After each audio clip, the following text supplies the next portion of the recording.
Hey everyone. Hope everyone's having a good day. Just getting started for me.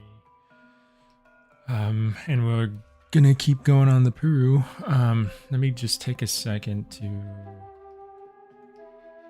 kind of assess stuff and figure out what I'm gonna do today.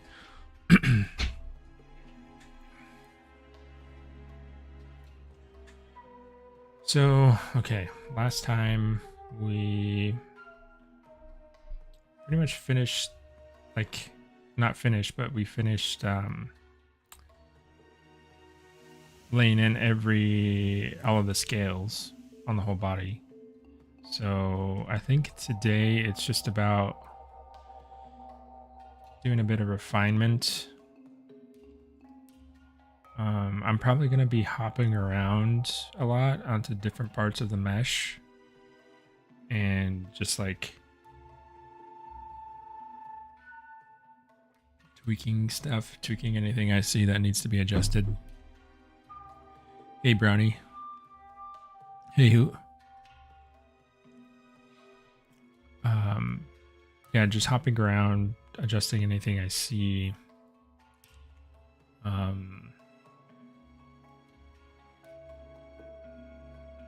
can't think of anything that screams out to me immediately that needs like major adjustments. One big thing that we're gonna have to do is we're gonna have to swing this jaw up into the mouth and make sure everything closes and all the teeth like interlock properly. That's gonna probably be a big adjustment.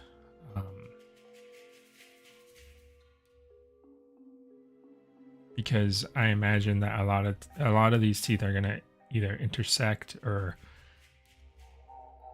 they're gonna jam into the mesh. So we're gonna have to do a lot of moving around probably when that happens. We might get to that today. I'm not sure.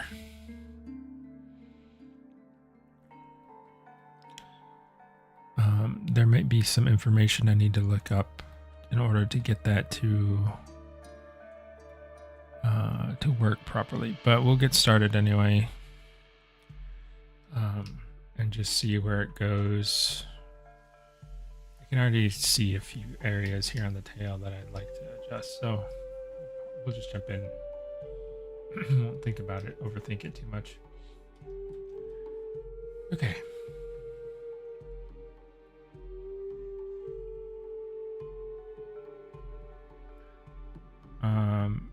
How's everybody doing? I hope you had a good week.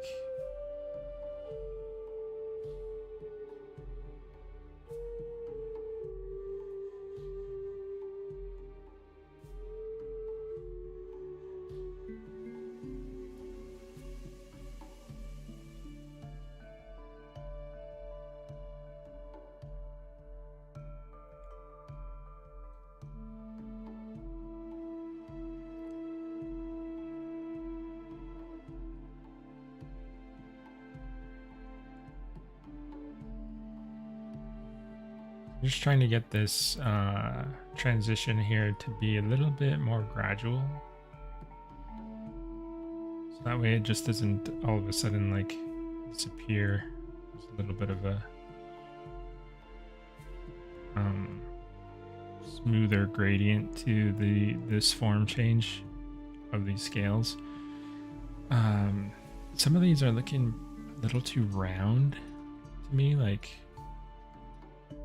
I want them to be pointier, I guess. So I'm gonna adjust that shape.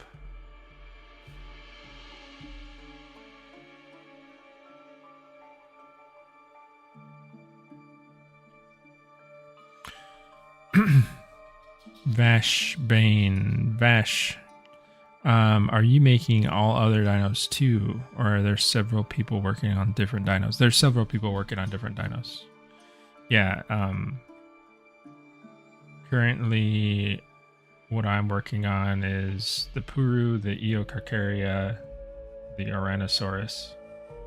I mean, I've done concepts and like support work for some of the other ones, like the Galley, the Stylophysis, the Dryosaurus. Like I did base meshes for the Dryosaurus and the Coelophysis. But I'm not completing those ones. I'm just helped out a little bit. So there's multiple people working on this. It's too big of a project for just one person to handle everything.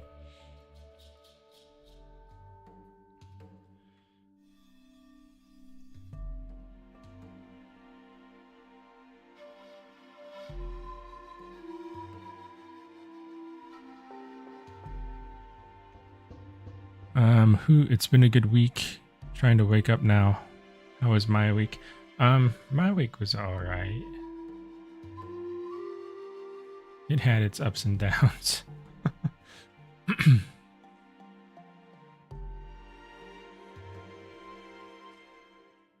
see.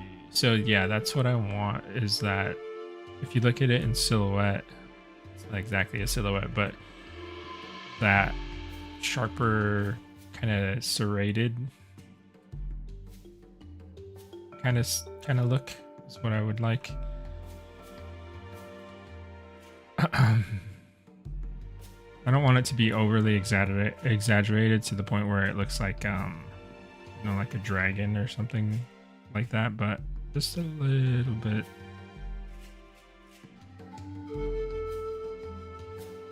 A little bit more of a edge there.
By the way, welcome, Vash. I'm not sure if I've seen you in the streams before, so welcome. Thanks for being here.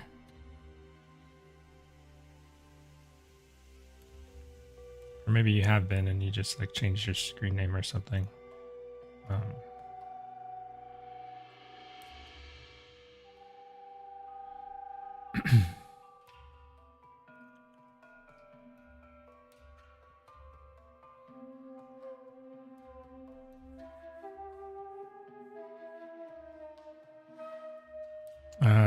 I like it, makes it a bit more armored. Armored looking to deal with large land carnivores. Yeah, I think it adds a little bit more interest. Like Islander and I had a couple conversations about like the overall look of the dinos and stuff in the game, and I think what we are trying to go for is like something that's definitely like grounded and realistic, but just has a touch of a little bit of a push, you know, depending on the dinosaur. But a little bit of a push towards something that's a little, how would you say? Because the game is supposed to be kind of,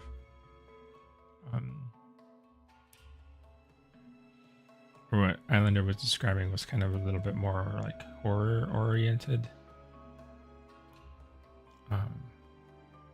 So that kind of just like stuff like that, like descriptors like that kind of change the tone of something. Like if you were making a dinosaur for like a horror movie, you know, versus like a documentary. The language of the way you would design it would be different.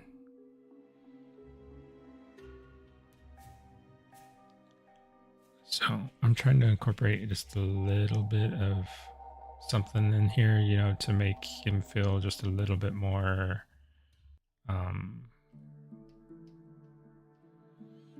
I guess kind of aggressive looking or intimidating. It's not going to take a lot to like to see why he's intimidating, you know, because he's gigantic. You know, big scaly reptile coming at you, you know. But just adding a little touch of a certain form language here and there can help sell the vibe, I guess. It's kind of hard to put into words.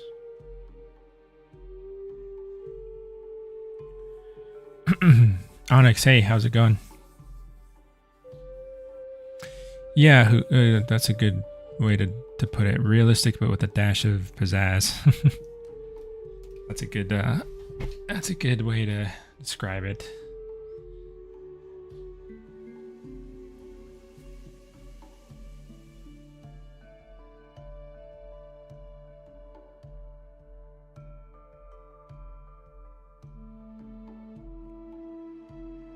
So, I want to start popping in probably a bit of an irregularity. So I'm gonna go, what do I need? I need my displacement. What I'm gonna add is just like a bit of noise in the form of this like bumpiness.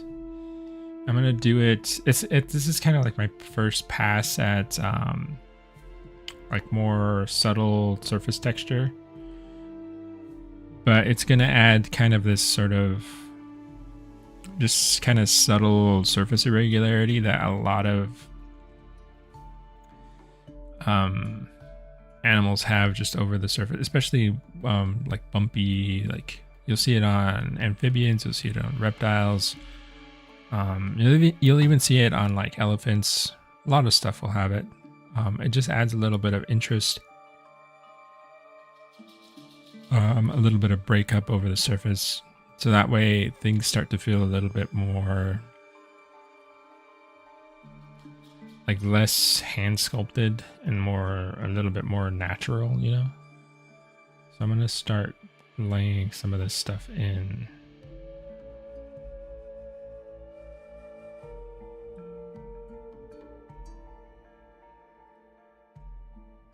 I don't want to be like super heavy handed with it, but I also want it to read, you know, I want it to feel noticeable, but it'll eventually like sit in the backdrop. It doesn't need to be like extremely eye-catching.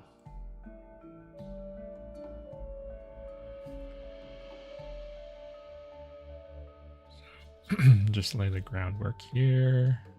It's kind of what I would kind of consider this like kind of priming the surface for additional passes of detail.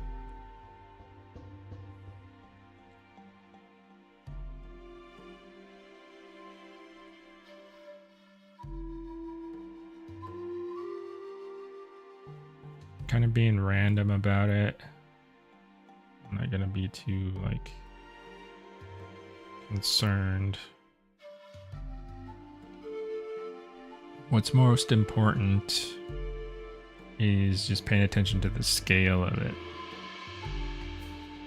compared to the rest of the features. So I could drag it out pretty big like this, and that can work also just to add some like what you call it, just like overall like big irregularities, like big undulations to the surface.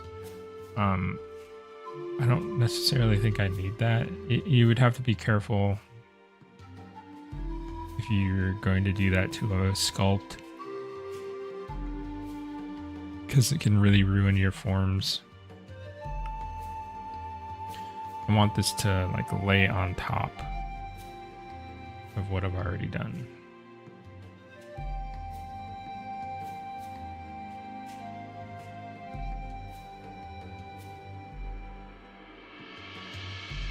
You can kind of see it's starting to look like a little bit pitted, a little bit like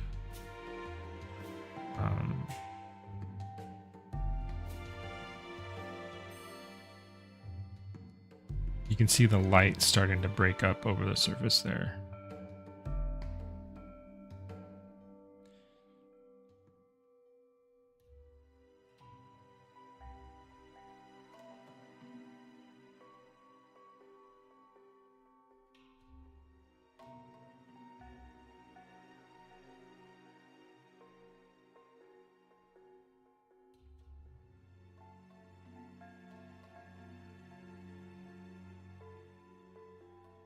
I'm going to be careful here because the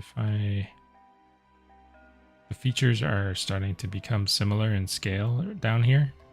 So if I add a little too much of this noise, it's going to start to muddy stuff up. And I don't want that. So I think I'll stick to just the tops of these scales here.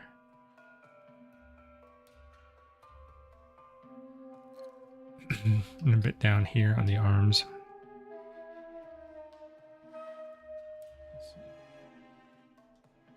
Right, so these arms are not part of the mesh. I need to merge these. Also,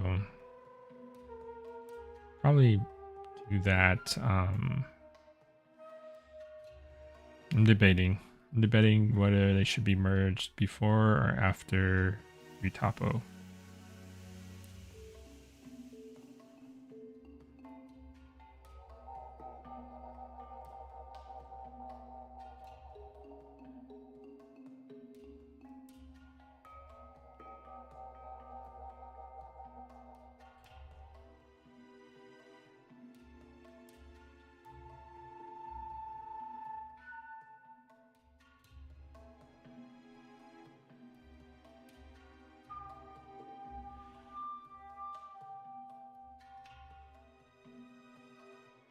So as I'm doing this, I'm analyzing all the details that I've done previously.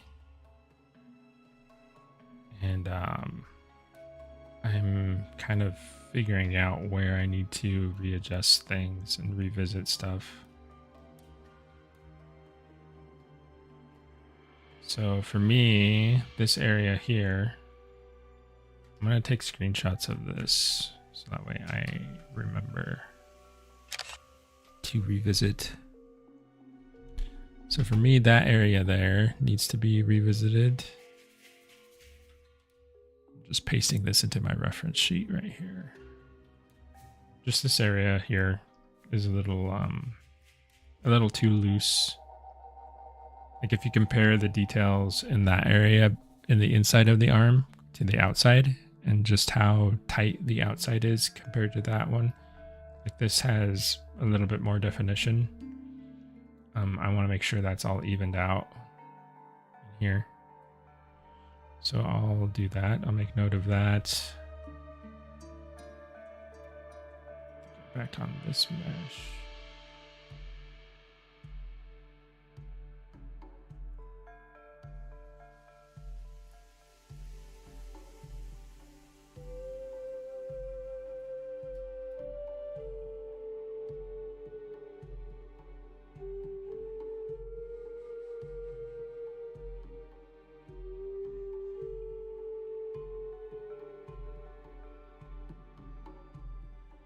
I want to be even more subtle here, but I still want some of that. These are supposed to be much smoother than the rest of the scales.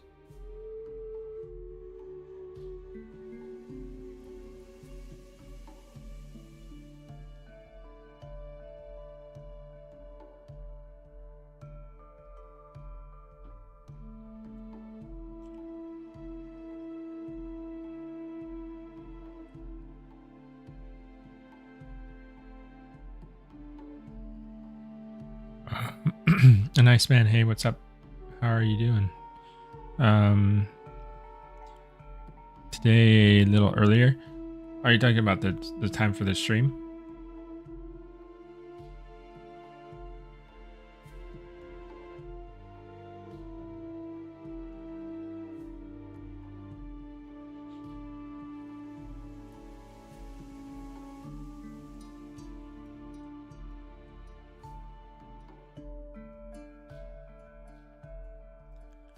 I'm gonna up the intensity here because these can use a little bit more. Just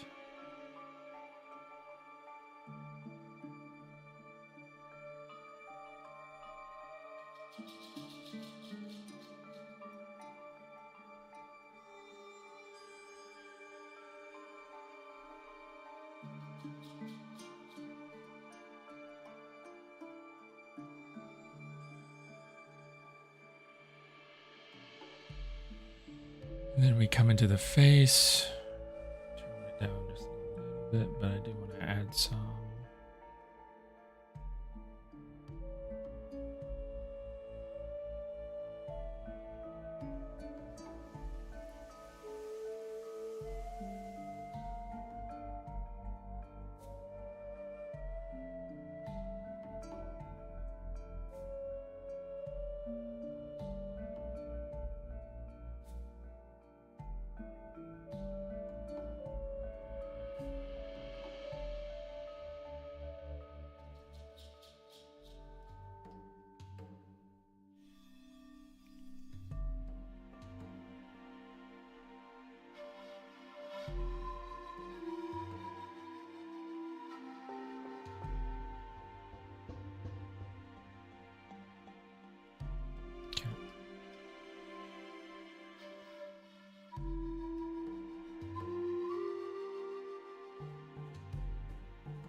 So that's feeling okay to me. I'm going to kind of hone in on. So if you take a look at this, right? I like this sort of. This is very bumpy, very irregular. There's lots of character to this here. The surface. So as opposed to something like this, which is seems a lot more like structured and smooth. You can see some of these like hitting in the osteoderms here at the top on this one too. So what I think I want to try, like I want to get some of this detail into the surface. I'm trying to think what would be the best way to handle that though, because I don't want it to take forever. Because if I go in, I could do it by hand, you know.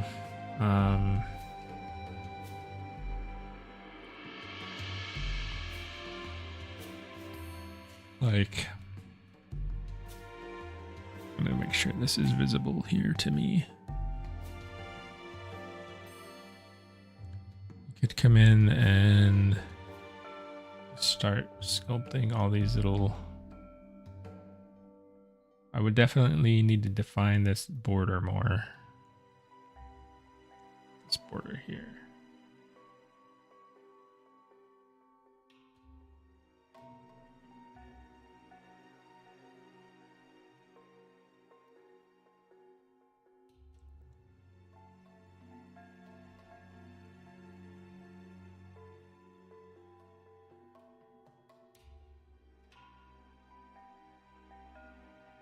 Just kind of come in and make these. It's almost like if you look at a mountain from the top and you see like the erosion lines streaming down from the peaks. It's almost like that.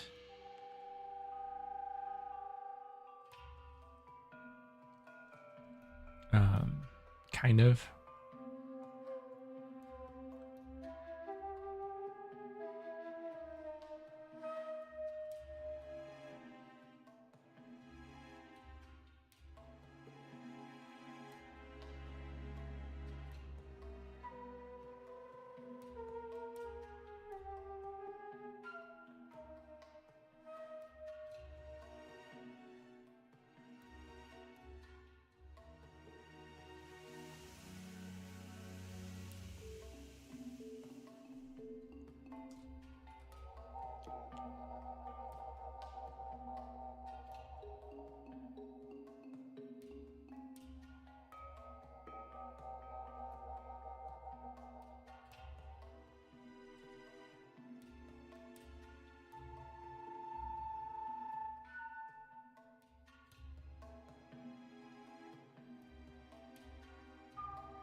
Hoot. I'm back. Sorry, had to get my morning tea. Oh, no worries. Yeah, I need to. I don't drink tea in the morning. I drink coffee, but I feel you. I gotten pretty used to having my coffee.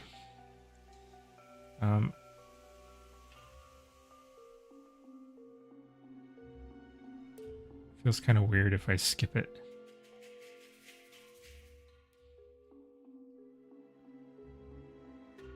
I don't know if it necessarily even like wakes me up. I feel like maybe it's just like kind of like a little habit, you know, like a kind of like a, what would you call it? Yeah, just like a routine, you know, you have a routine and you suddenly deviate from the routine. It kind of just feels weird. Like it's maybe that.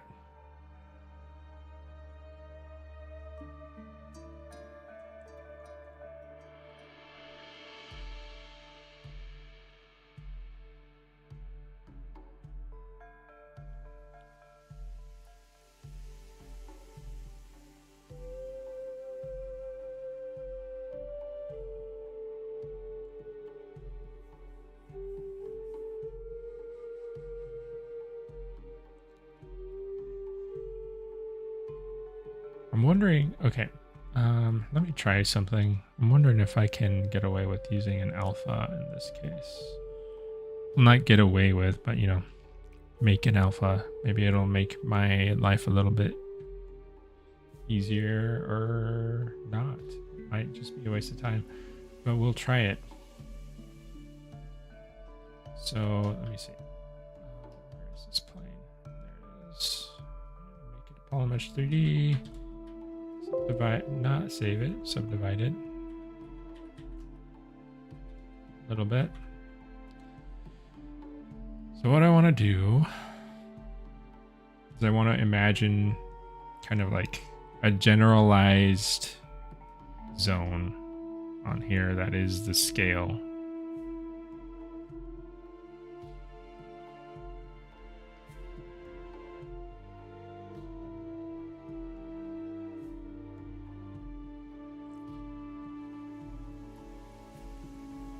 And then what I want to do is start adding these details that I want to see, like these like little bit of the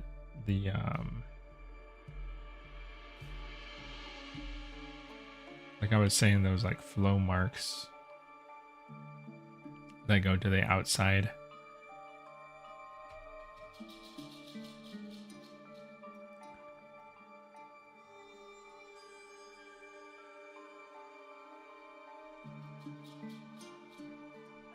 This. Maybe you want to exaggerate them a little bit more than they probably should be.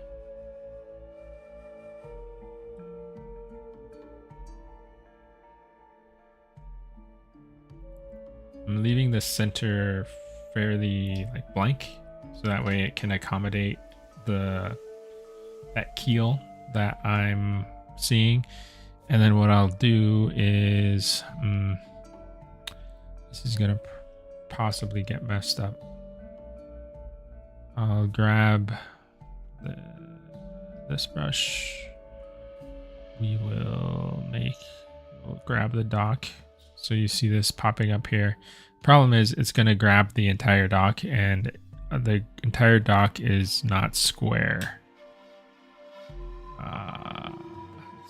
I'm gonna make a resources folder.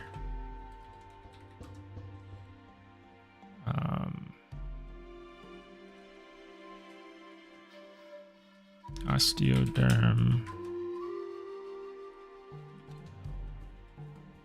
Sorry for my. This is me trying to stay detail alpha 1. This is me trying to stay organized, which we'll see if that's successful or not. I want to open up ZBrush because I need to size this properly. it needs to be perfectly square, or else it's going to cause problems. It'll cause problems in the the alpha drag. Like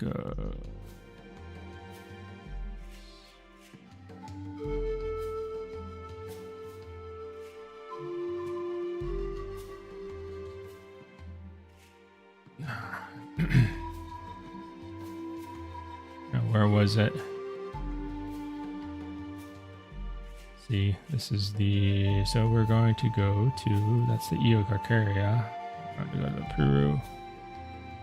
We're going to go to resources and osteos. So see, it grabbed the whole document, like everything. So I need to crop it so that way it's a square. If the document was square originally, then I wouldn't have a problem. It's something you can do to make things easier so you don't have to go through this whole process. But the thing is, like, if I made this square, then the viewport for this guy would be square, and it's kind of annoying to sculpt in there. So we'll try this out now on the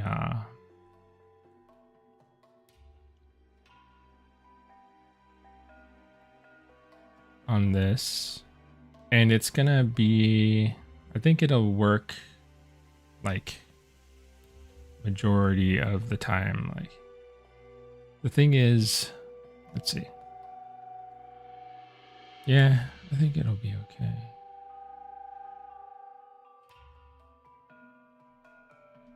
I'm gonna save a morph target really quick.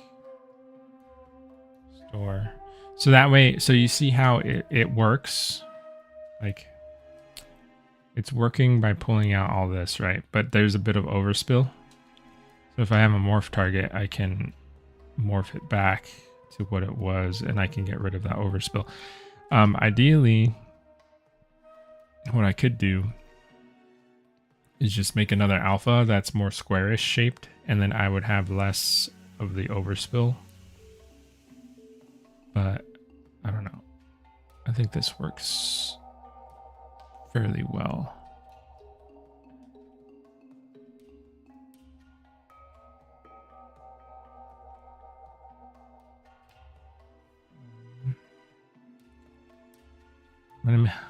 This is how I get every time I make an alpha. Like, I get into this troubleshooting mode. Let me see what happens if I do stop doing that. Stop. I'm gonna try and make this kind of square.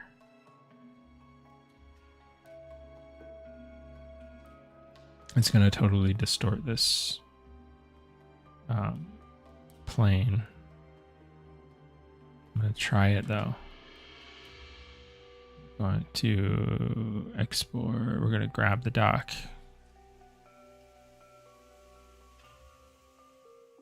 The square one, and then we're gonna export this. Oh, this is gonna be number 2. And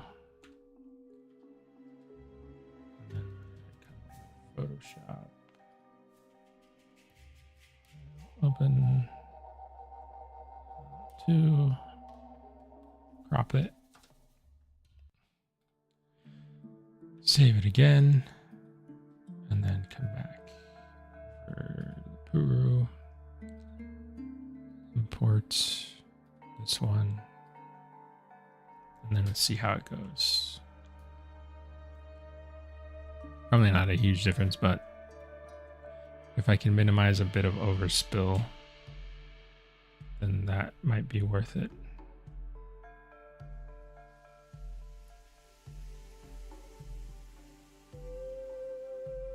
It's a little bit better.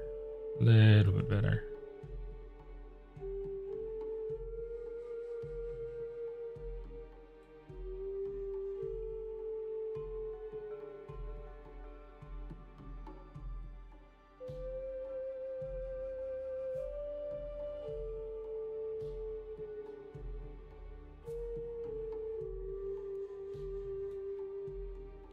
have to like, so every time I make a new alpha, you kind of have to learn what the placement of it is to get the best result out of the drag, you know.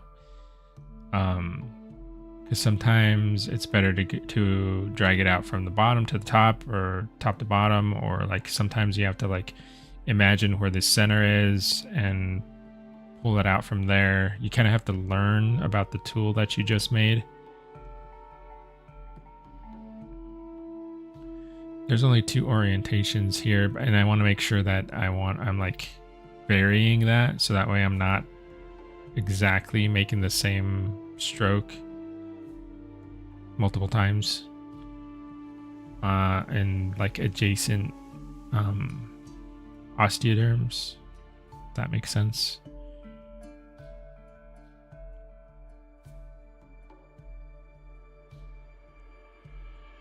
I think this is working.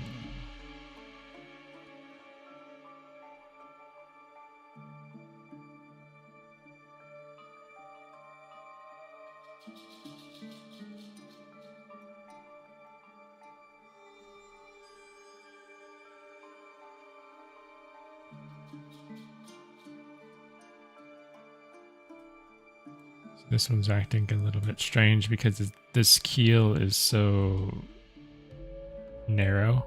There we go. That's a better pull.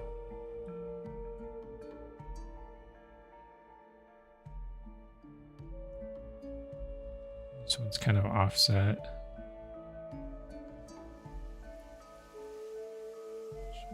Flip this one.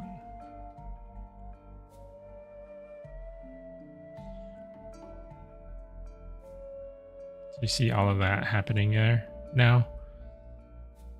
I'll go over it again with some hand sculpting because I don't want it to start feeling too repetitive. The other thing I could do is I could just modify the alpha and like switch between different ones. There's a lot of different ways to approach it.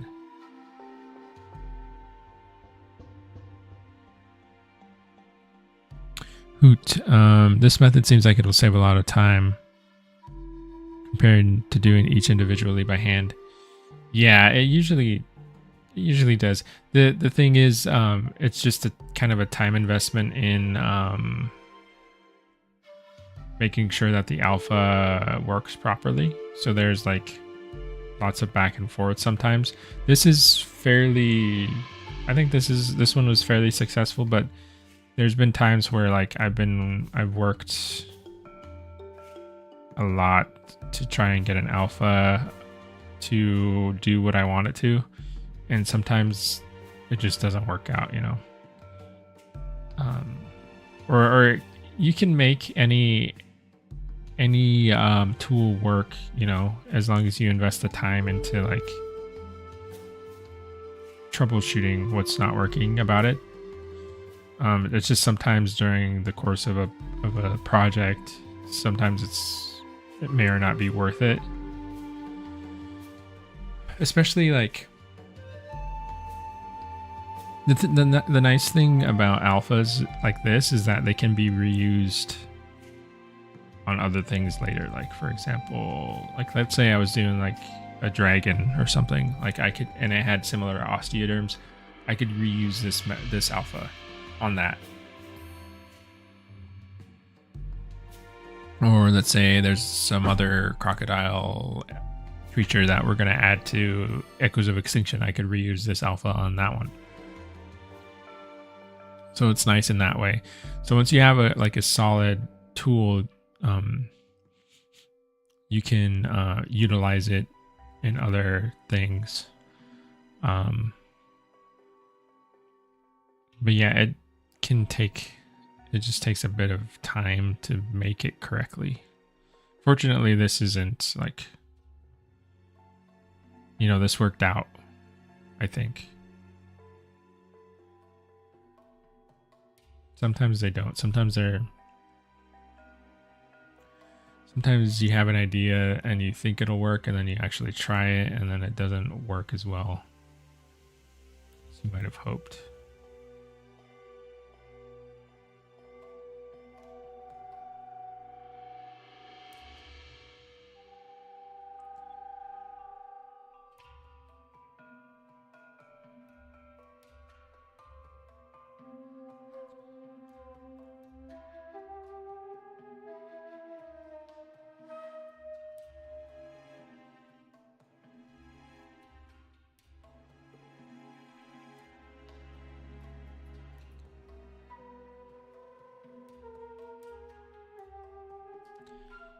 get back to my morph brush and get rid of some of this stuff. I don't mind a bit of the overspill, but if it starts to like look weird, I'm gonna have to go in and take that out. But I think that looks pretty cool. Definitely add a lot more interest to the surface there. I'm gonna do some other passes in a second.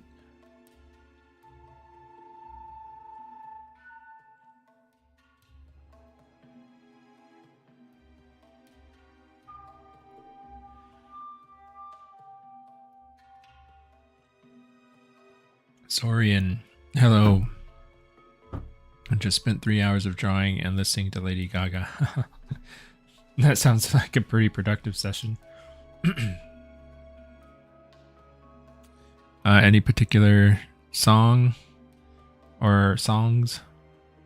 It's like a whole playlist of Lady Gaga.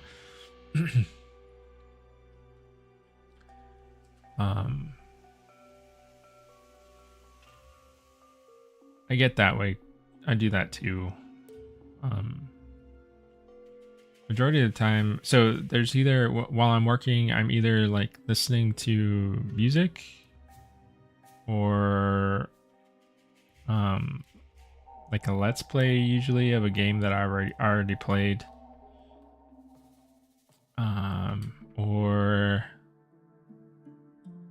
what else? Audiobooks. Sometimes audiobooks are hard because like, especially if it's a new book, I want to like absorb the information, because I listen to a lot of like scientific like stuff on paleontology, stuff on game design.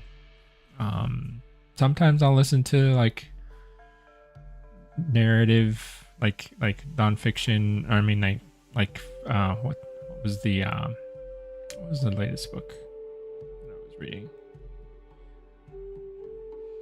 Cannot remember.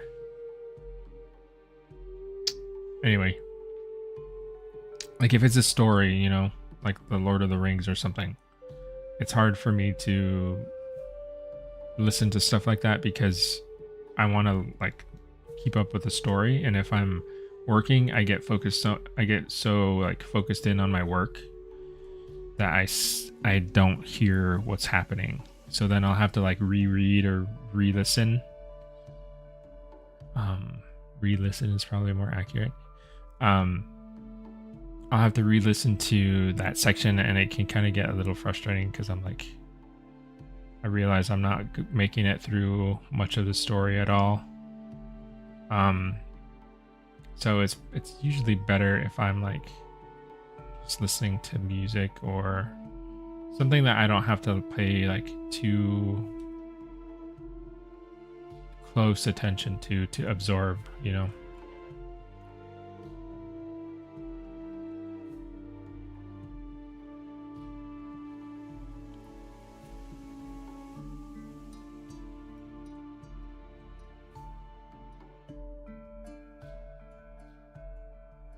The one thing that's cool about the alpha is, so I've been using it in the positive direction, right?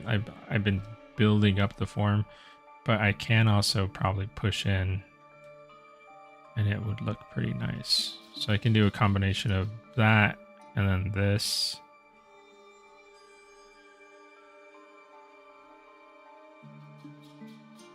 This to kind of get different results. These bigger scales here will probably require something slightly different. I have an idea for that. Second, I'll probably make another one.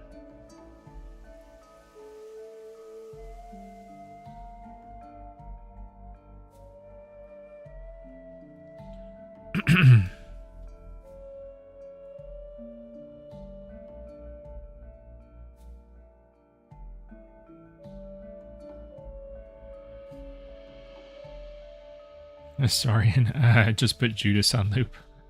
Yeah, sometimes that's good too. It can kind of get you in the zone.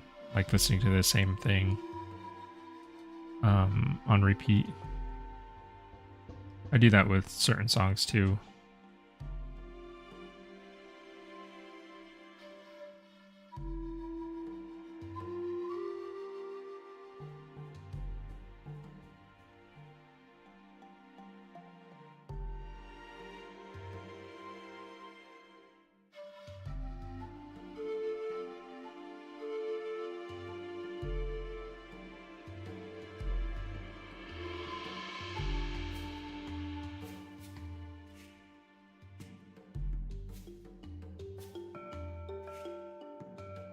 I think that's looking pretty good.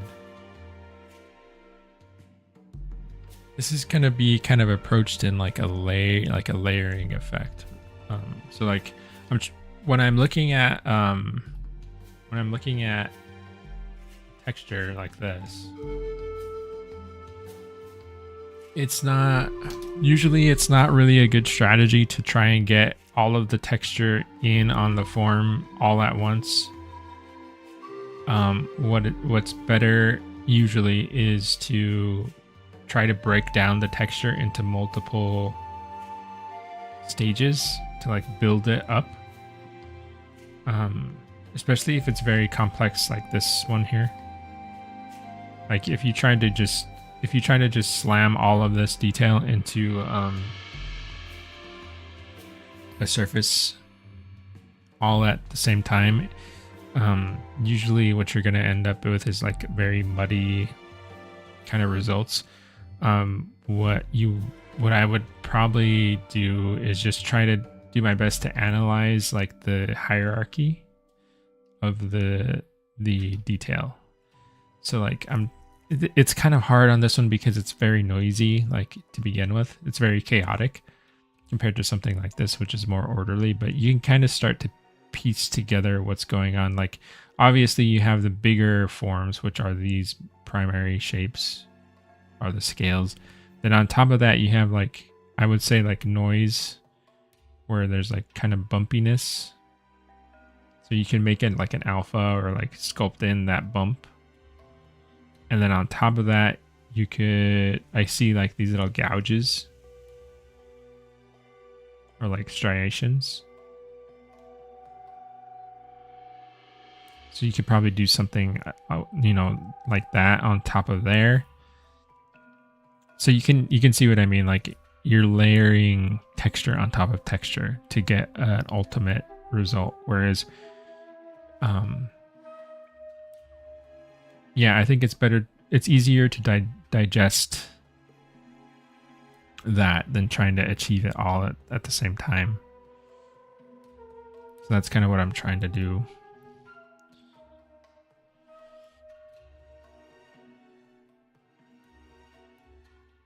I do that a lot with everything, really. Like usually, if it's a complicated form, or if it's like, it's better to try and break a lot of things down into like bite-sized chunks than to like try and tackle the whole thing at once. I think it's a little bit more manageable for my brain, at least the way my mind works.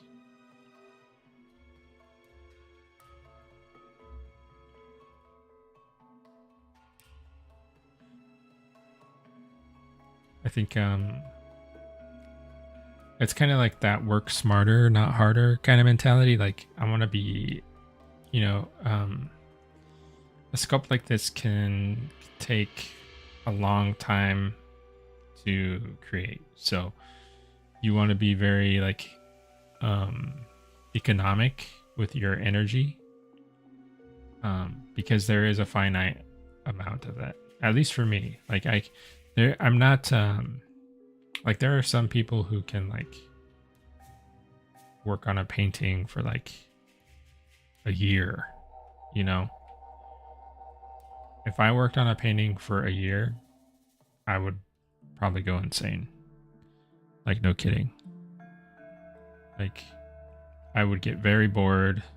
I would get very like just staring at the same thing, trying to work on the same thing. Like there is a limit to, I think, majority of artists' patience as far as like how long they can stick to working on one thing. So while you're,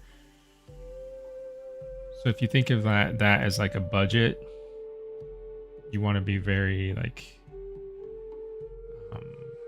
kind of strategic about how you spend that budget. And I think you can, at least for me, I can easily exhaust myself. I have done this in the past. It's taken me some time to learn this about myself and the way I work, is that I can waste energy, right? Working on some, or thinking about something, or like overthinking it, or like trying to get something to work that might not, like I can spin my wheels a little bit, which is something I don't want to do. And this is one of those areas where there's that element of like, you can spend a lot of time just like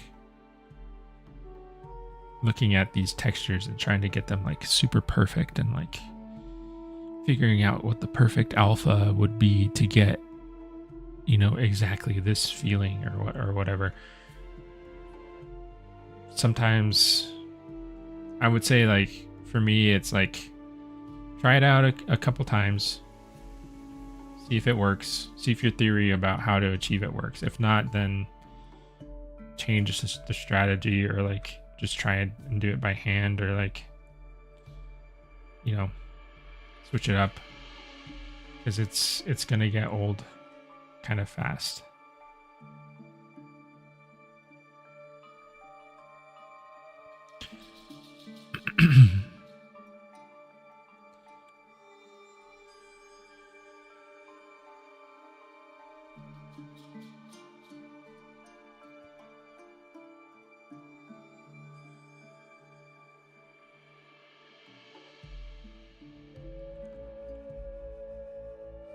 I figured that out on about myself on this sculpt that I was doing. It was a coelacanth. I think I have it on my ArtStation page.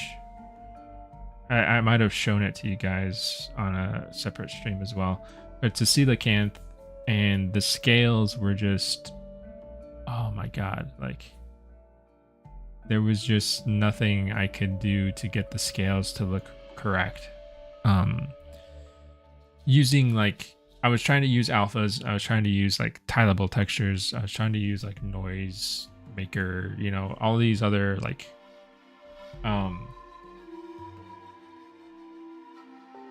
you know, insert meshes, nano mesh, all this stuff. Just trying to get it to feel correct at, you know, like the reference. Like if you look at a coelacanth,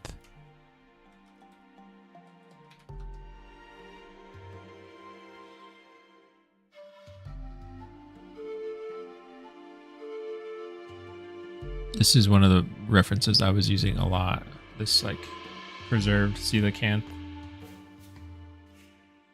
If you look at their scales, I mean, you would think, okay, they're just diamond shaped kind of things. They're on a grid. You can kind of see the grid.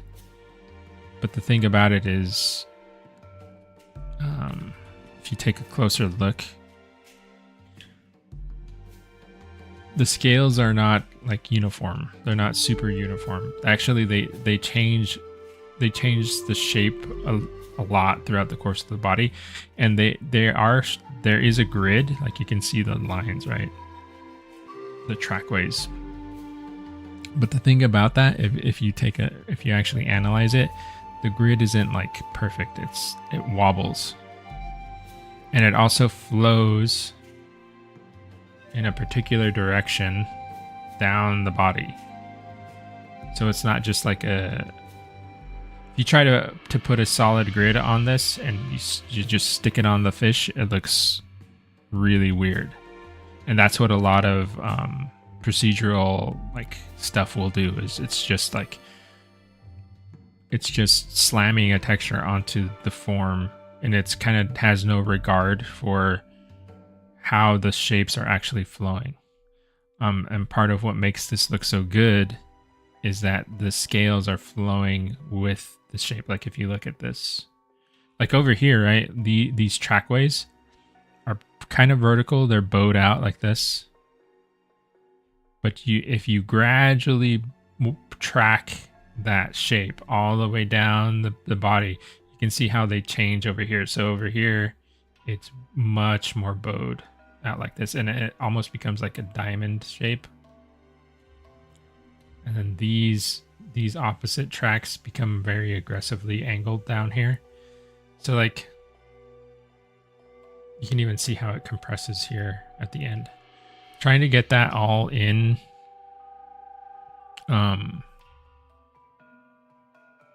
with like procedural tools was like, it was super. I was going back and forth a lot on that, just trying to get it to work. And ultimately what the solution was just to do it by hand.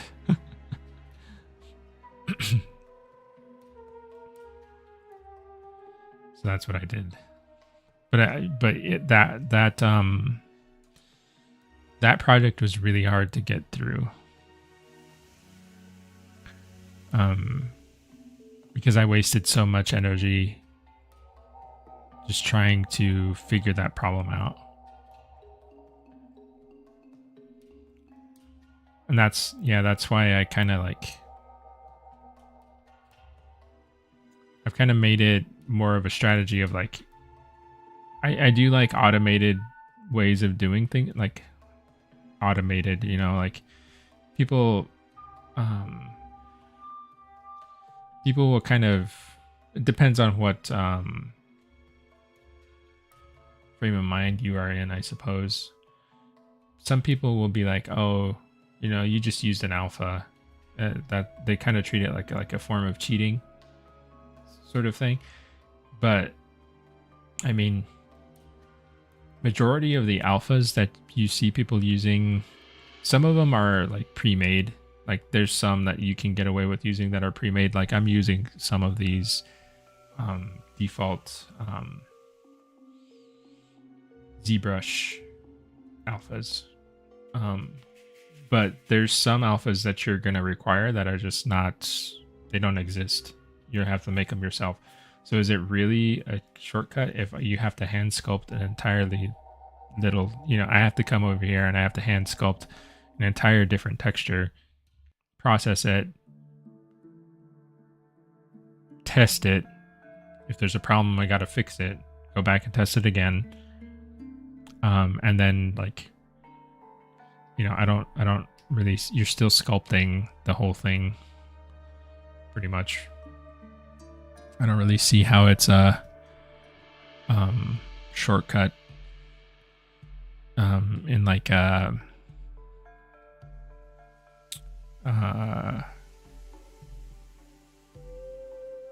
mean, traditional sculptors do that as well. They'll you can make like texture stamps, especially for repetitive you'll see it a lot in like maquettes.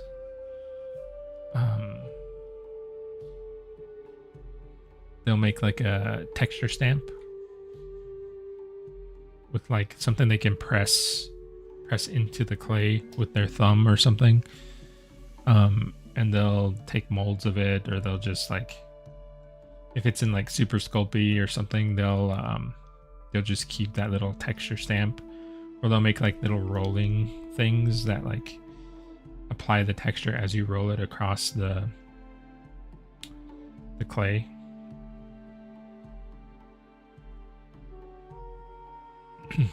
So yeah, I don't know why I went on my little alpha stamp rant. I guess my point is, I don't know what my point was. Gotta take the time to make the tools. Sometimes it works, sometimes it doesn't. And in this case, it worked.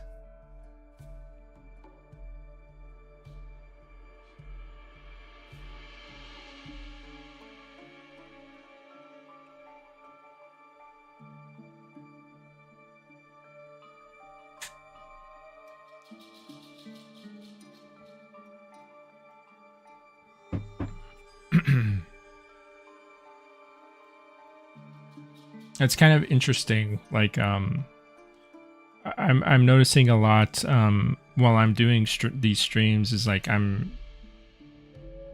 it's been pretty helpful because I've tried to externalize, like vocalize, like what I'm thinking about while I'm creating something, and it's kind of helped me figure out some things about like how I approach stuff.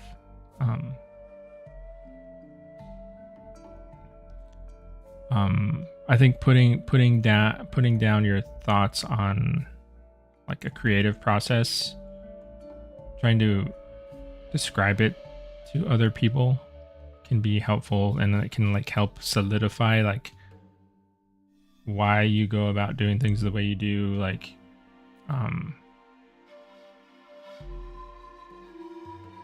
yeah, it can clarify some things at least for me, it's clarified a lot of things in my head about like, you know, why I approach things the way I approach them.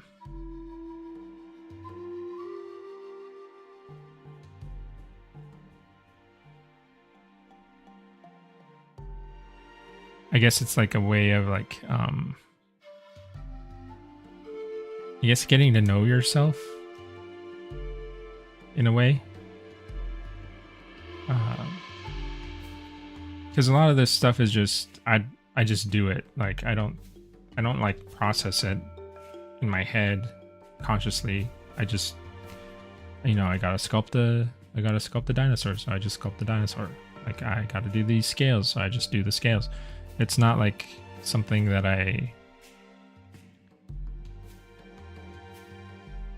necessarily like analyze. But if you're able to analyze something, it can become, if you're able to analyze something, you can start to notice like where it could be better, you know, what's working, what's not. You can start to refine your process. I think that's useful.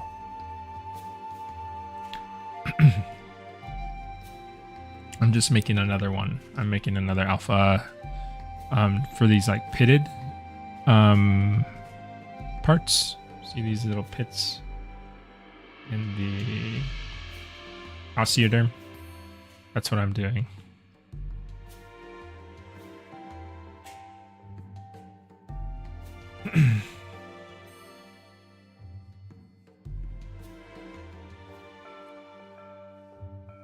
Hoot. I can see the change when you zoom out. Give it a little more detail.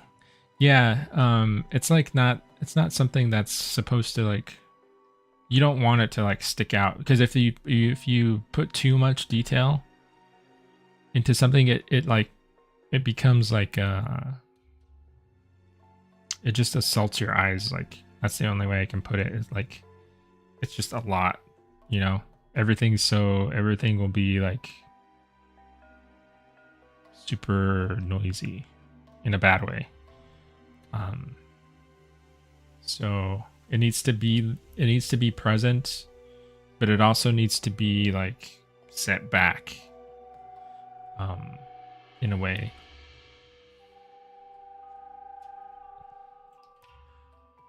Let me see.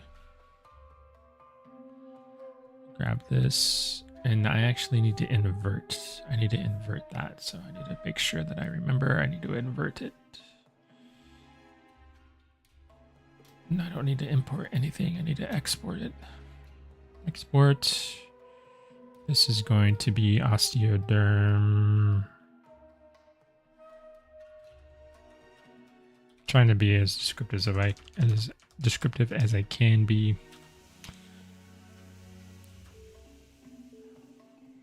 I'm not very good at that. There we go. So I need to crop it. This needs to go in. But this is the wrong. Yeah, so I need to invert it. And then I come back to ZBrush. Get this guy.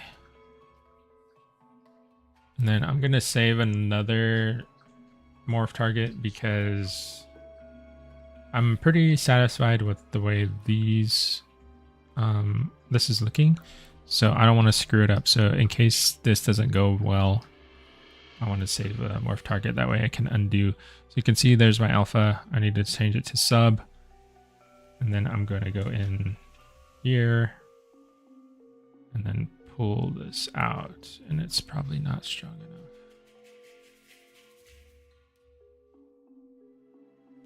That's probably too strong.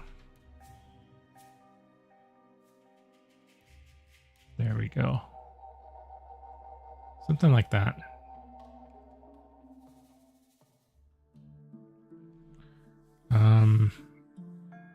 Love that you take the time to explain. Really helps put things in perspective. Thank you. Don't see alphas as cheating from what you describe. It's like saying using a hammer is cheating. Hammer and nails, just another tool in the arsenal. That's how I think about it. I don't know. I've just encountered so many different like ways of the way people think about art. Some people are kind of open and they're kind of like, you know, do whatever it takes to get you to where you need to go. And some people are very like kind of purist about it. Some people wouldn't even like, some people will take a look at me, you know, sculpting on the computer and they'll say, well, that's not real sculpting. It's not. Some people will be like, you know, the only real sculpting is like you and a piece of clay, you know, in a studio.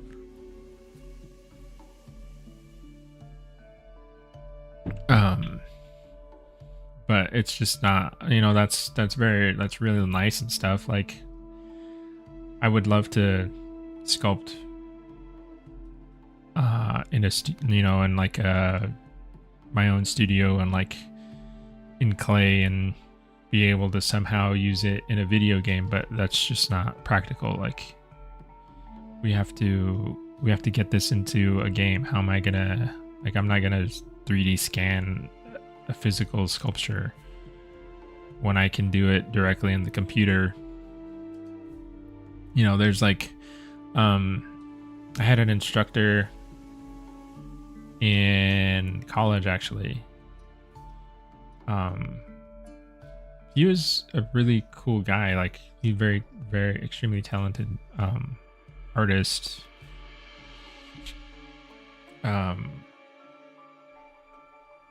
Many of the teachers that I had were not like,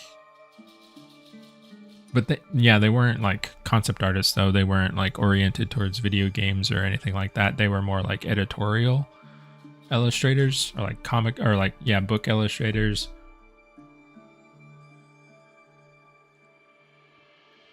The school I went to was very like traditional, like oriented, which is cool. I appreciated that and I learned a lot from it. But like my whole perspective on it was like, I need to learn how to do this traditionally. That way I can apply it to a digital space. I'm taking lessons and skills that I learn in, you know, from doing things you know, in the real world and translating it over.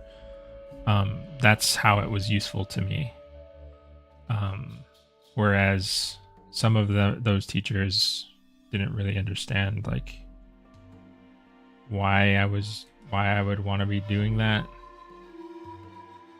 One of the instructors, near the end of my schoolwork, my senior year or like junior year of college, I got a internship at a video game company, and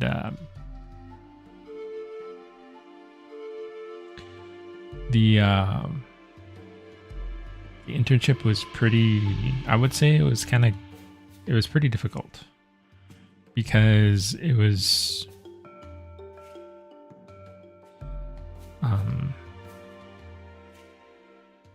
like it felt like I was just kind of thrown into it and like expected to perform. Like I felt the pressure to perform at a very high level because that's the standard that I was holding myself to, and that's kind of what the internship required. Like to put it into perspective, like in a typical assignment in college, you would be given, like, if you're doing an illustration, you would be given like at least 3 or 4 weeks to complete it.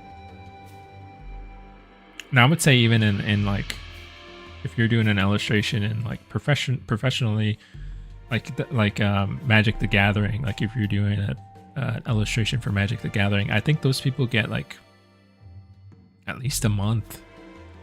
Even if you're doing like splash art for like League of Legends or something, I think those people get at least a month to work everything out. So take that time frame, right? When I jumped into my internship, they had a project that they were working on. I needed to complete an illustration a day. One full illustration per day.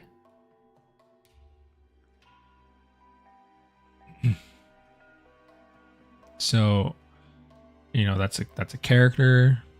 They're doing something. They're like shooting arrows at or like they're casting magic, or like they're doing something crazy. And I needed to complete that in one day.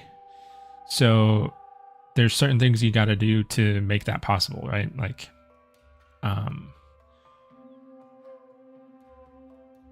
one of the things that we did was we would use 3D models to pose out human characters. So that way you could get the pose correct. So I think it was called, what the heck was it called? There's a program where you could put a 3D model of a human in there, and then it was already rigged, and you could pose it out however you want. So you can change the camera and do whatever. Nowadays I would use Blender for that, but that's how we would get our figures to look correct, because there's just no time to, like, you can't hire a model to come into the studio and like pose for you and then take pictures. It's just not practical. So we had to do that to get our poses to look correct, and double check our anatomy and double check our like perspective and all of that stuff. And I was describing this workflow to, and I also incorporated the workflow into my schoolwork too, because it's just so efficient. It's very useful information if you actually like. It can correct a lot of like issues, because you're not imagining the object anymore, like just pure imagination. There's actually something there. Of course, it's better to have like a real human person, posing for you if possible, but that's not always going to be the case. So I was showing like this illustration professor how I was doing, how I was achieving all of this stuff, and he was like, "Oh, well, that's cheating." And of course I disagreed. You can't disagree with your professor. I was like, well, that's how it's done. That's how I'm doing it. It's just some people have that attitude. I don't really fight with people like that. I'm just like, okay, you know, you do you, and ultimately the client doesn't really care at how you arrive at the end result, as long as you get them something that looks good and fulfills the needs that that um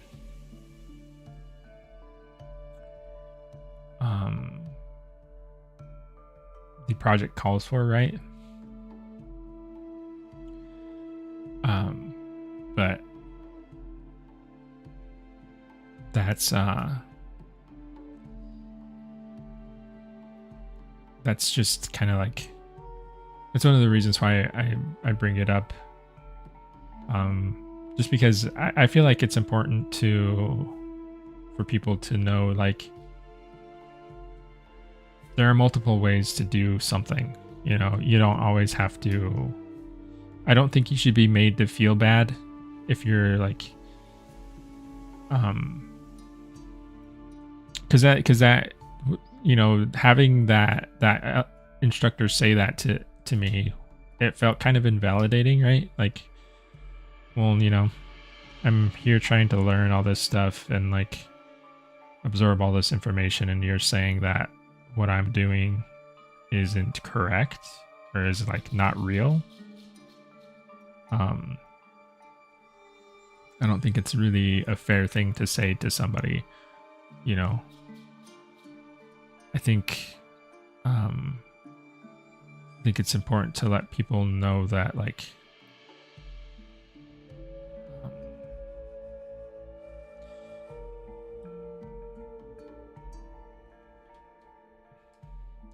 like if I went through the thing about that illustration program and all that stuff I went through is like, I did learn it and I did do pretty well in it. Like I went through all of the figure drawing and painting courses. I went through all the perspective and like color theory and like all those foundational courses I went through and I did pretty well in. Like I knew how to draw, I knew how to paint. I knew how to, I was respectful of like, it would be one thing if I just like completely dismissed like figure drawing and like, human anatomy and like just jumped into the 3D, totally relied on the, 3D model to do all the work for me. That's not really what was happening. It was just I was using the 3D posing software to like supplement or like supplement what I already learned. It's not like I can see where it could be a crutch if you didn't like take the time to actually learn human anatomy. And then you like use this program and it can easily become like something you have to use in order to get your work done. But that wasn't really the case. So I think as long as you're like trying to like take in the information and apply the information of like using real anatomy or using reference and things like that. I think stuff like using a 3D model to figure out the lighting in your scene or like, I think that's all fine. I think it helps make the painting better ultimately. Painting or sculpture or whatever it is.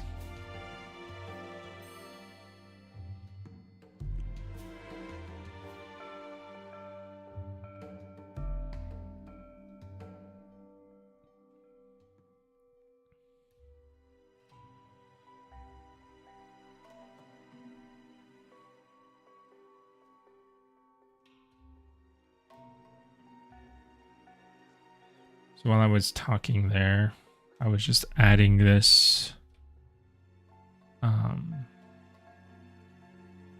these like little pits onto the osteoderms.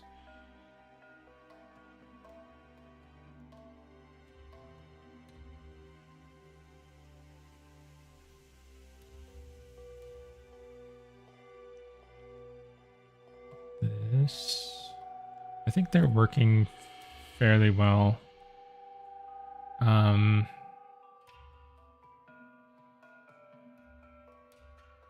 Yeah, I think they look pretty similar to the ref. There might be some little like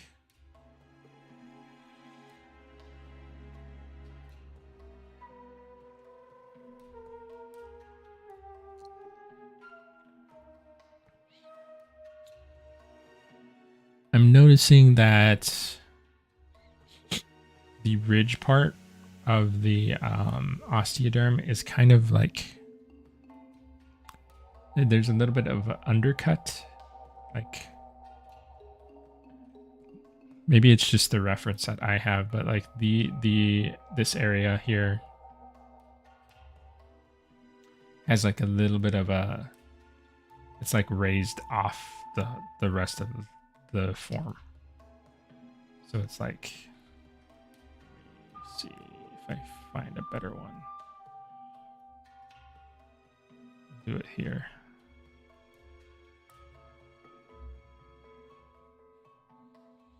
Like it's actually like kind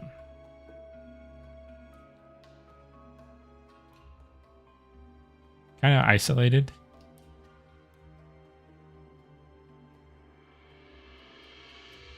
That, like you can see there's a little bit of like a ridge under here.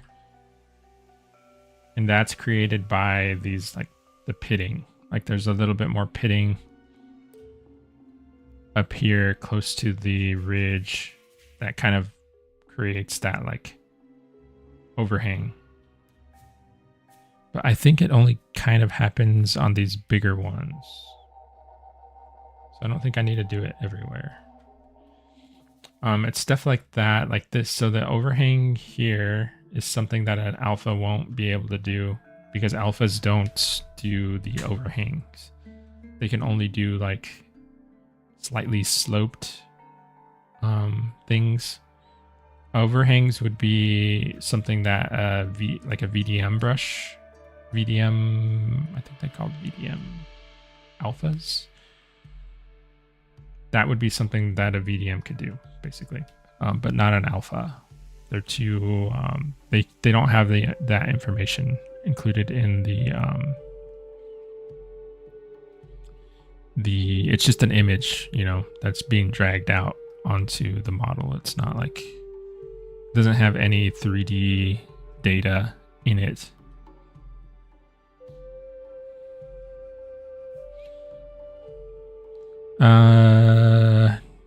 Rob James, how close to being finished is the Purussaurus?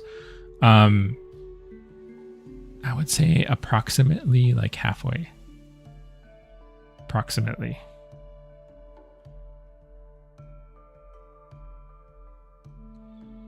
Like we have all of the main scales and stuff on. You can see I'm doing refining passes now. What we need to do after the refining passes is the retopology of the mesh. Then we got to reproject that detail. Or I don't know if we were going to actually do reprojection.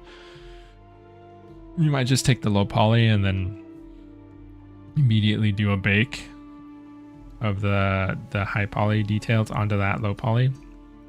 We'll have to do the UV unwrapping and stuff for that first before we do a bake though. And then we have to do texturing. So there's quite a few steps still.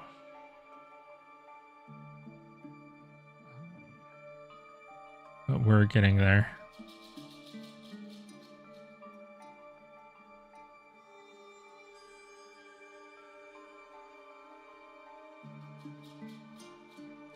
I mean, you can see what we did. Let me I'm gonna save this. Save as. We want this to be 22. And then we'll load up the version of the Peru from last stream.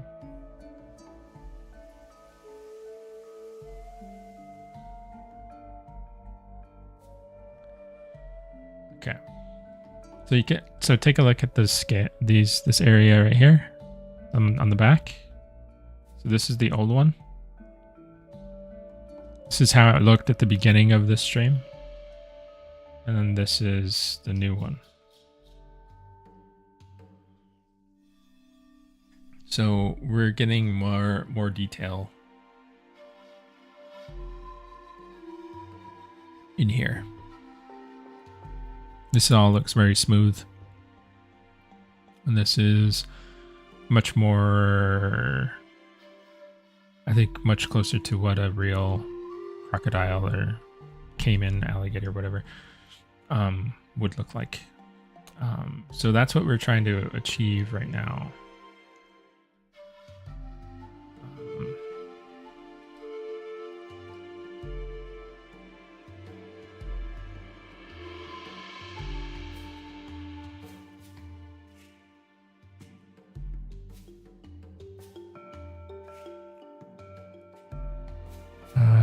The thickness of the neck and the base of the tail just radiate so much power and strength. This thing is going to be one heck of an apex predator. Thanks. Yeah, I think that those two areas are definitely important to conveying the strength of the animal. I'm glad it comes across that way.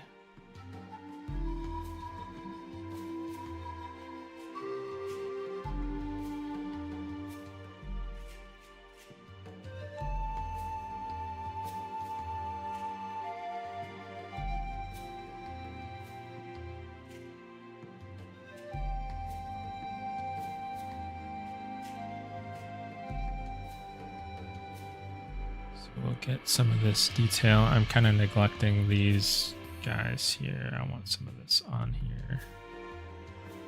I want to do sub. Some of these bigger ones, I think I'm just gonna have to. I'm gonna have to do some additional hand sculpting on there. But we'll get some of this detail in there. Because I think what's happening is these ones are much easier to deal with because their profile is lower, so the alpha is projecting better on those ones. These ones, you can see how high they come off of the surface of the model, and it's causing the alpha to stretch much more drastically when it's projected down onto it. It's causing like weird just stretching the alpha too much, I think.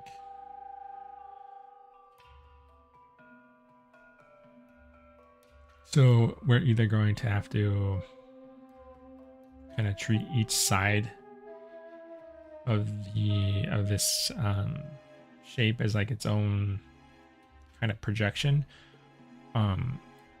or I'll just have to like do this by hand a little bit. One thing that is kind of cool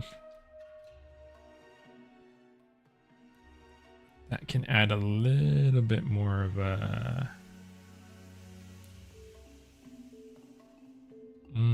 I guess like intensity to this is there's this contrast thing.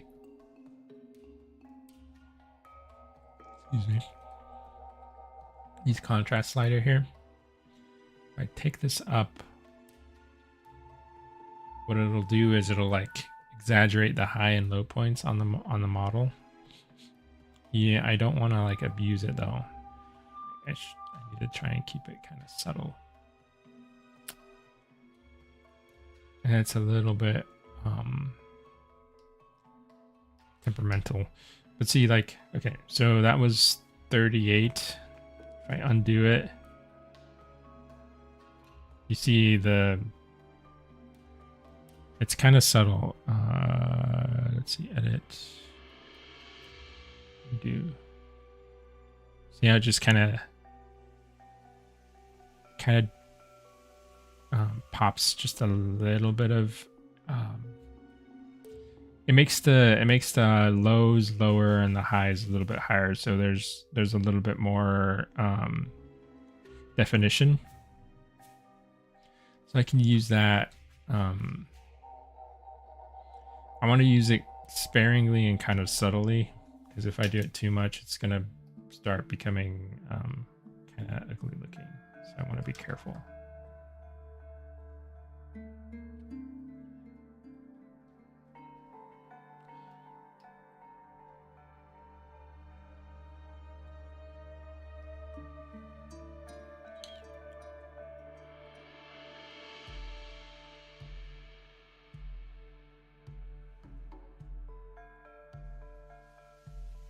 I'm just taking a look at everything all around.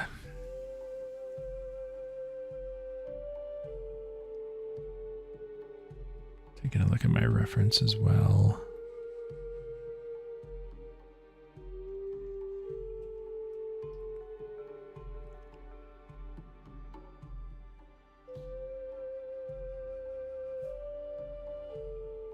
Just keep going down the line here.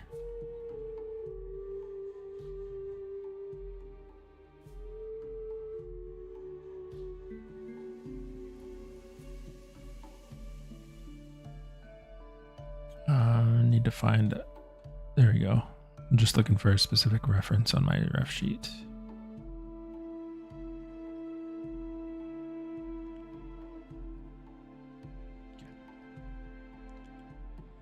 So here is where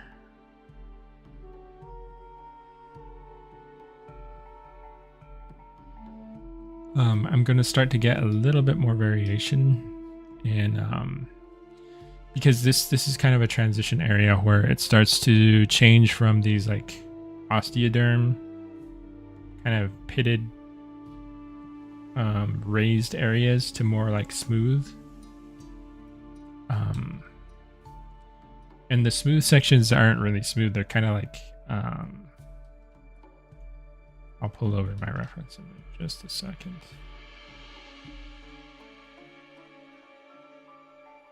See how it's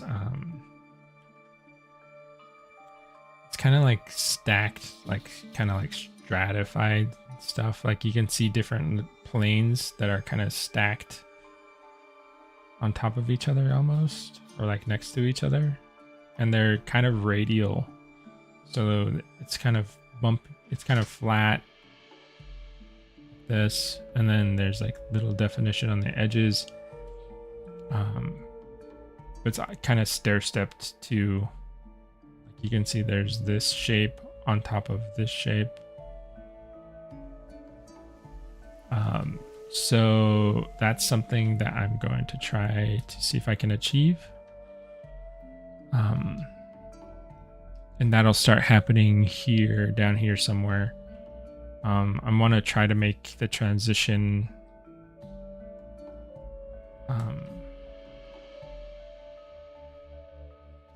fairly gradual. It's not exactly the same shapes, like the structure, I'm not sure what species that is that I showed you just there, but it's not exactly what's going on here. So I need to there's also a bit of translation that's happening. You also see this area here, all this cracking and stacking of keratin.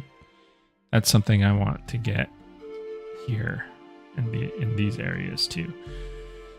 So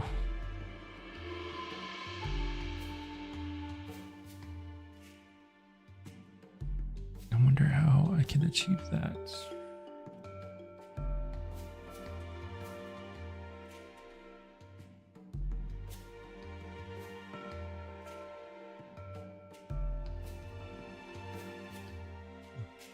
Excuse me.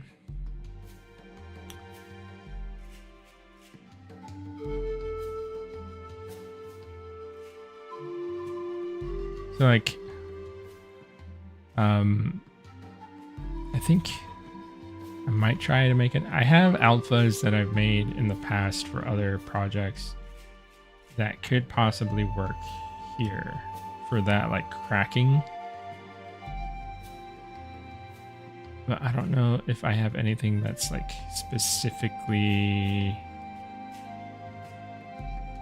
I might need to make something that's a little bit more specific for this.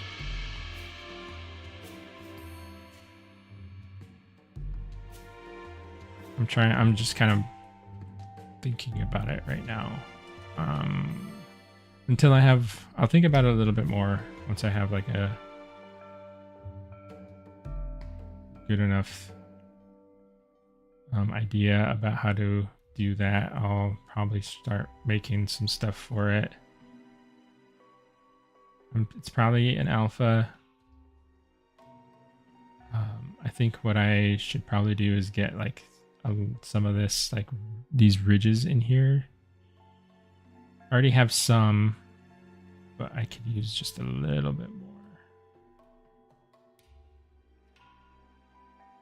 That way, when I apply like whatever texture I'm going to apply here, it has like a underlying variation that'll look more interesting when I stack the secondary detail on top of it.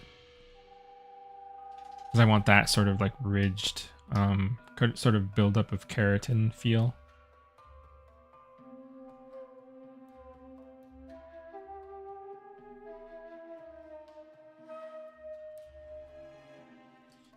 There's a brush in here that's pretty cool.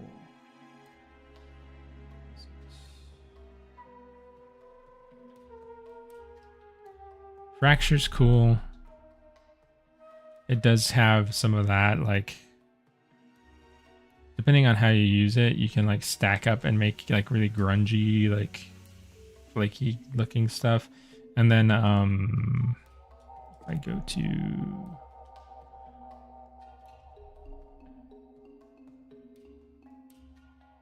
this flakes brush, can also do some cool stuff. You have to kind of stack it, but it's not exactly what I want.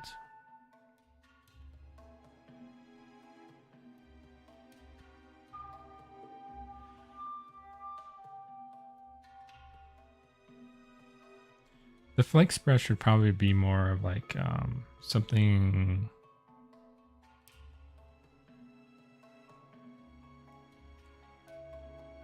I would have to like work it in and out to get what I needed. Because you can kind of stack form on top of itself, get some cool effects. I like using that on like beaks and claws. Not so much on the, I don't think it's super useful on these guys just yet. I'll think about it.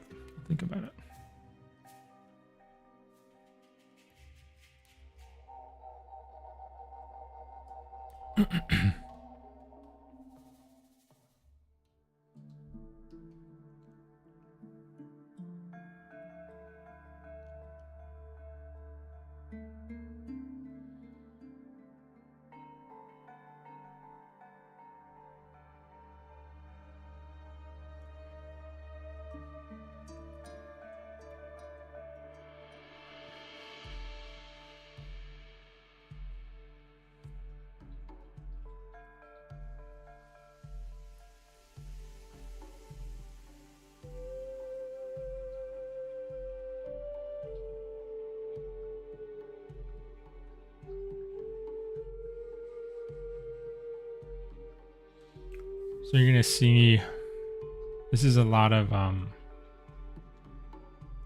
it's kind of how I get when I get to this stage. It's a lot of like stopping and looking at stuff.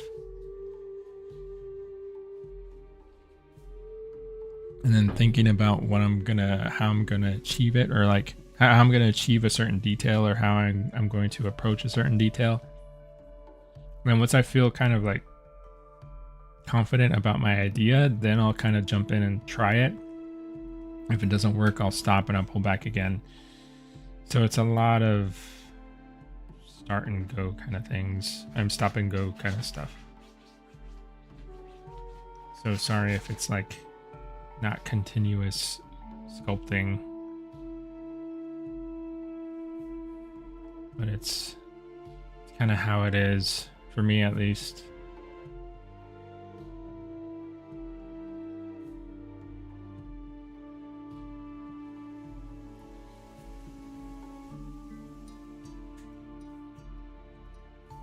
I'm gonna try something since I'm trying to figure out this texture.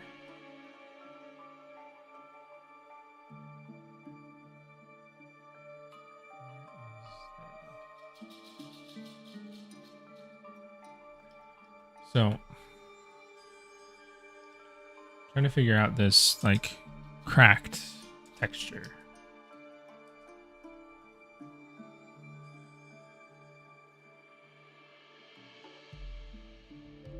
Tank.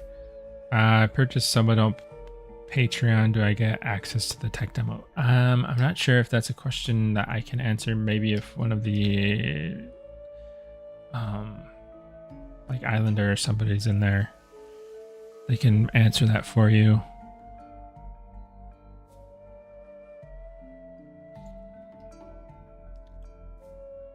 So what I want is like these.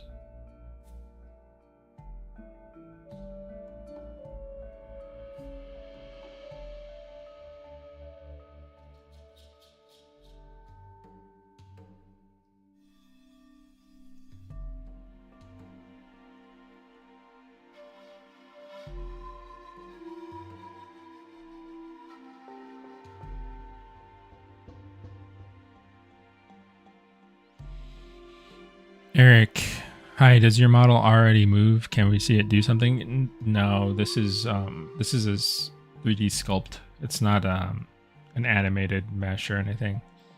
It's gonna be a while before we see this guy move around.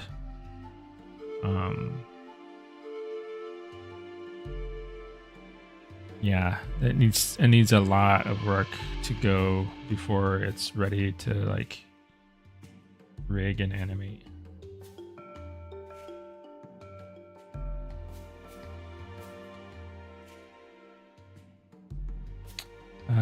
Tank, thanks. Purussaurus model looks very cool. Thank you. Yeah, I hope you get your answer.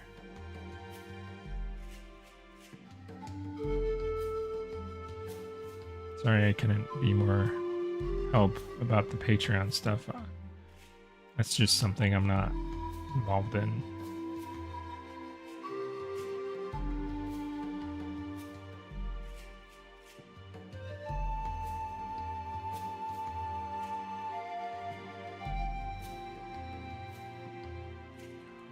Thanks, Hoot. Thanks for checking on that.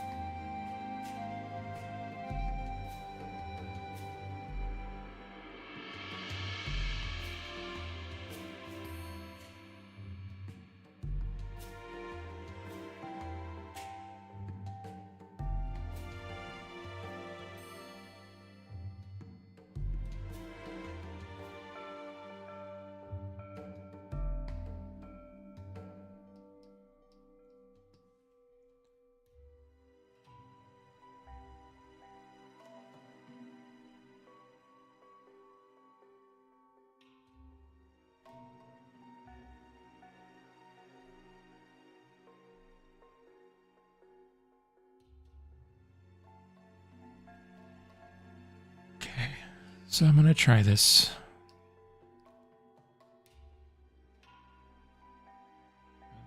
Let's go to, I'm gonna export this again. Export.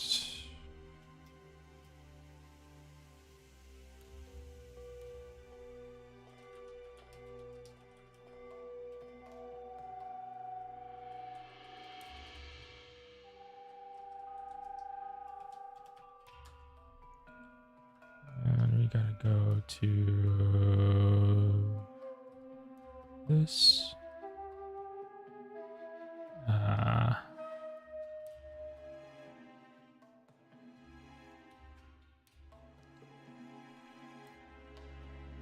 Let's make it square. Save. ZBrush. Puru.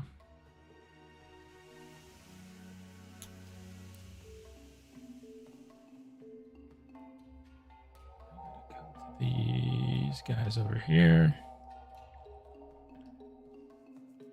and import this one. We'll see how this goes. I need to turn off back and turn on backface masking.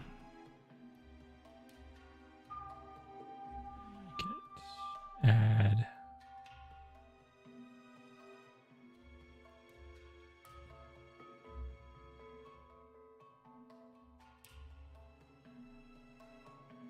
I'm going to store a morph target because I don't want to screw this stuff up. Something around something here.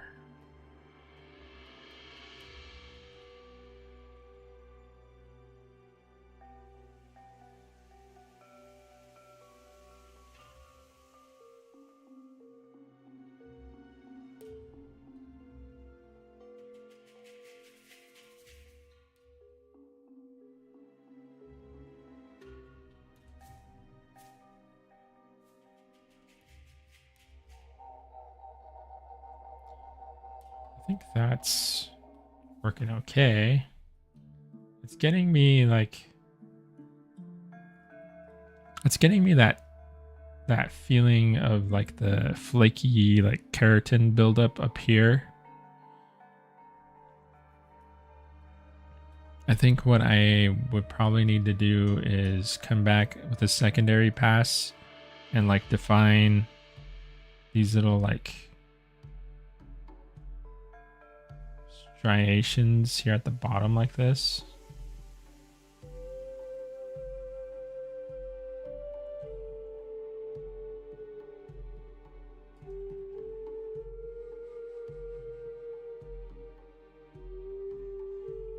I think that might have to be done by excuse me. I think that might need to be done by hand.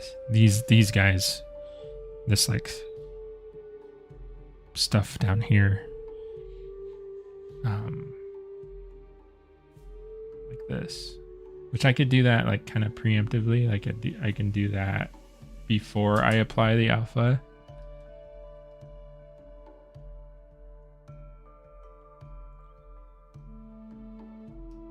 And then I come in with this.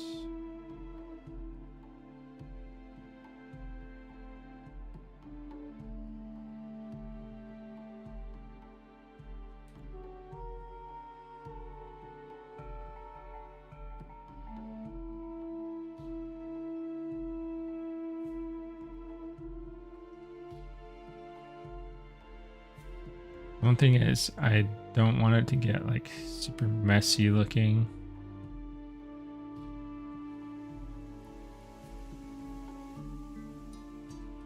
And then I can always come back in with some additional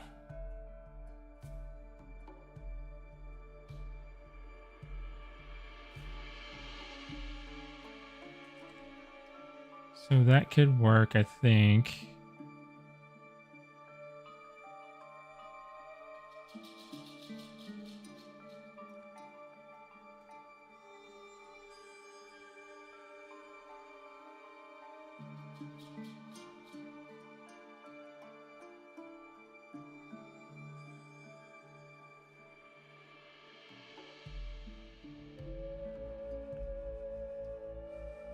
Yeah, I think that could work. That texture can work.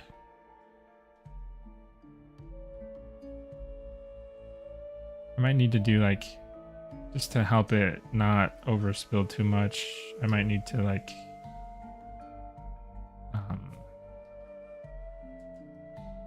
mask it So that way I can drag without having to worry about the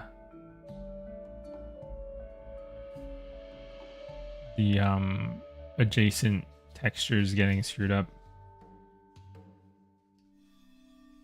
But I think that can start to feel pretty nice.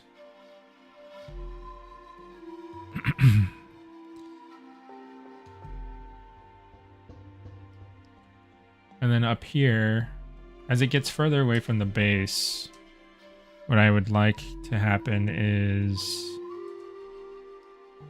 this sort of like get a little bit smoother. Keep like the more like grungy like build up part, because that's kind of what I'm seeing. Is like at the bottom you can kind of tell like where the like I guess the growth rings are and all that stuff, and then up here it becomes kind of almost burnished.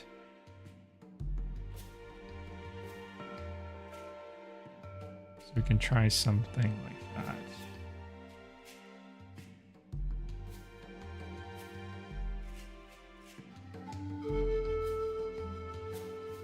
It might be helpful to get a couple variations of this though. Or I could come back in a little bit with some additional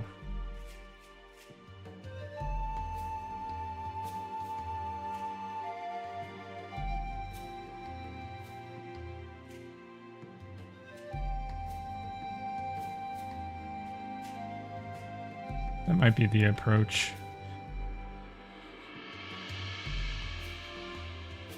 Yeah, I think that's probably the workflow. Something like that is like laying in this texture with the alpha, kind of adjusting the getting these like I'm calling them like strata or like striations on the bottom edge, and then coming in later just with a bit of hand sculpting on the top just to kind of get the definition I want, because I think it's just too specific. But it's fine because the sculpting would be fairly minimal. It would just be a few different like scribbly kind of strokes.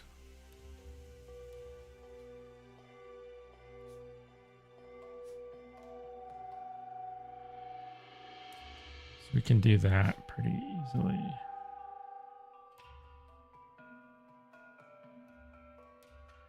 It's kind of like, yeah, it's finding like order of operations for stuff too. Like quickly coming up with a workflow. Like this is step 1, step 2, step 3. This is how I can achieve this effect quickly.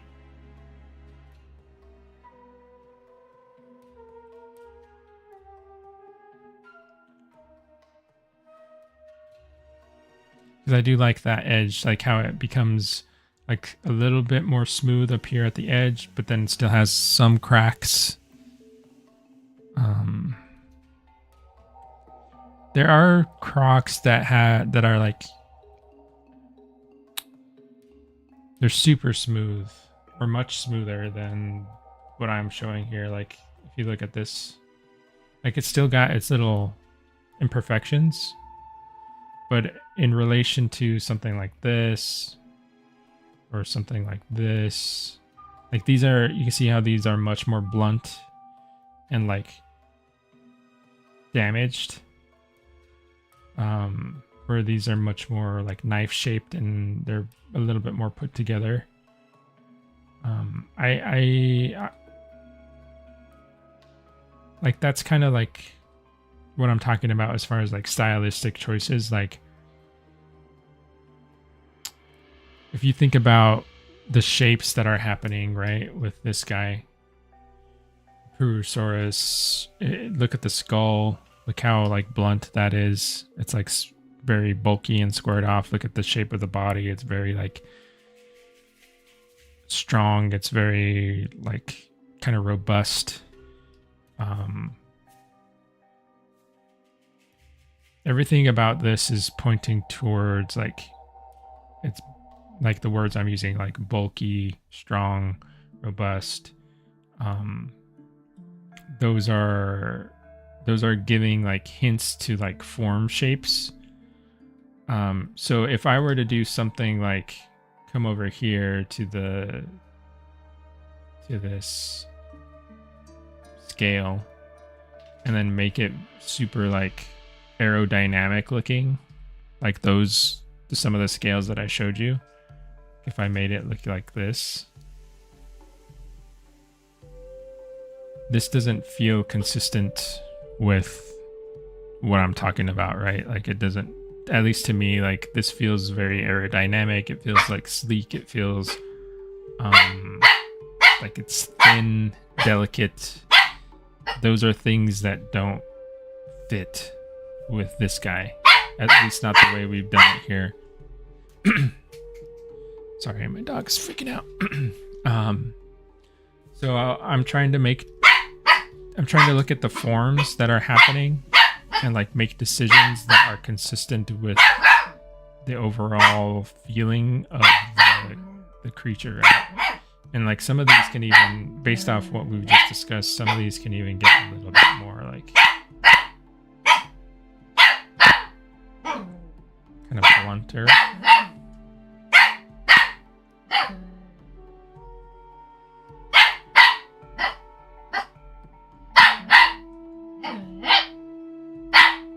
Sorry.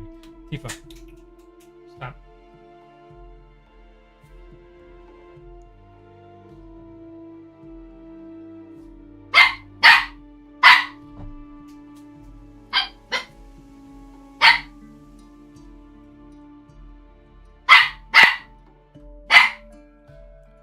It's a good thing, I guess, that the stream's almost over, because I don't know if I'm gonna get her to hush. But yeah, I guess that would be one of my last thoughts, is that something like that. This is starting to feel pretty cool, I think, these areas. And we can continue to work on those next time. You know, I have all of these new alphas that I made that can be reused. I have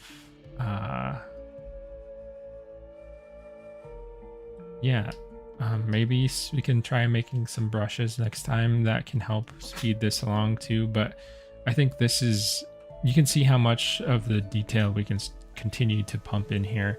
I don't want to go like, there's a certain level of detail where it's kind of diminishing returns. There's just some details that the 3D model, we can handle other details better in like Substance Painter than we can here. So there's like a threshold that I don't want to go past. So I think this is around there. We can maybe go a touch higher, but this is around where we want to be before we like export it for baking and texturing and stuff. So we'll address more of that across the body and get some of that additional detail, especially on the top part here, where like the scales are much more drastic, like much more exaggerated. I think this requires a lot of attention, and I think this is majority of the time you're going to see the like if we were pretending we're in game, right, and you're seeing the game model. I don't know how far the camera's pulled back, but you're going to see the model from like angles like this top, like you're going to be playing, maybe you're seeing this kind of angle, you're playing as the creature. So those are the types of, those areas are where the detail needs to go. Definitely in the head, stuff like that. But yeah, that was the stream for today. Thanks everybody for being here. Thanks, you know, as always, thanks for coming in, spending time chatting with me. yeah, keep an eye out for any updates on Discord or YouTube. And we'll meet back here next weekend, next Saturday. Let me just make sure I didn't miss anybody.